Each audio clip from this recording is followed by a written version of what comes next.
ভালোবাসা কি ভোলা যায়? আসলেই না, ভালোবাসা ভোলা যায় না। তো আমি আজকে কিছু ভালোবাসার কথা নিয়ে তোমাদের সাথে শেয়ার করছি।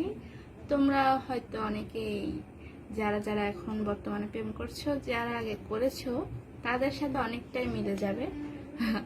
মানে যারা মেসেজে কথা বলো বা চিঠি আদান প্রদান করো, তাদের সাথে অনেকটাই মিলে যাবে। তো তোমরা শুনতে থাকো, আমি যে ভালোবাসার কথা বলছি ওইটা, ঠিক আছে?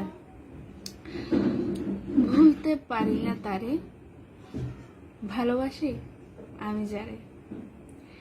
ভুলতে পারি না যারে, ভালোবাসি আমি তারে।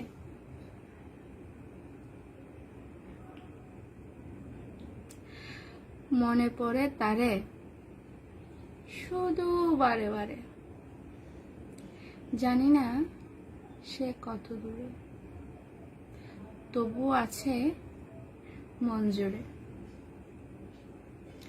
এখনো যে ভাবি তারে, সে কি আজও ভালোবাসে আমারে?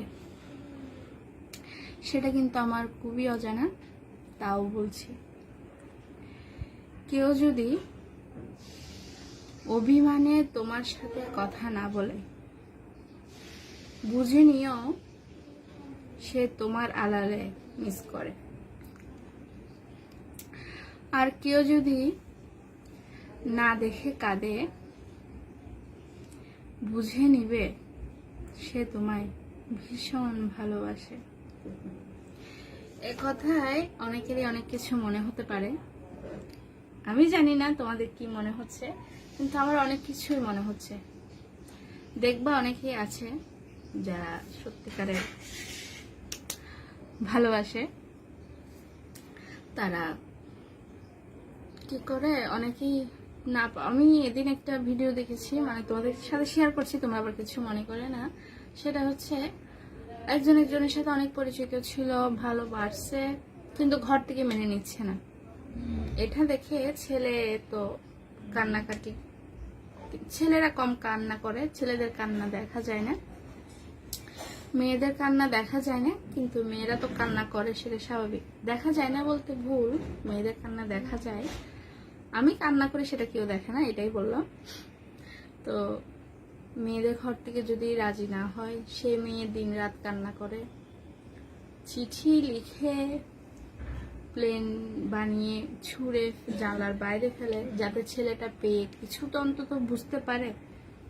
তো যারা আসলে রিয়েল ভালোবাসে না, তাদের কথা, তাদের প্রেম অনেক সময় দেখবে একজন আরেকজনকে পায় না, যারা রিয়েলি ভালোবাসে। আবার অনেকেই দেখবে যারা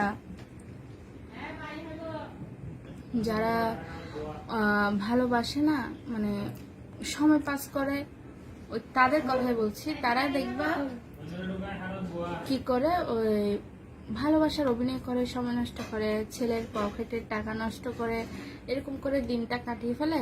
কিন্তু যখন মেয়েটার বিয়ের তারিখ ঠিক হয়, তখন যখন ছেলেটা যায় ছেলেটার কাছে, তখন মেয়েটা অস্বীকার করে যে তোমার সাথে আমার রিলেশন ছিল না বা প্রেম করিনি। তো বলবো, বুঝে শুনে প্রেম করবা, দেখে শুনে প্রেম করবা।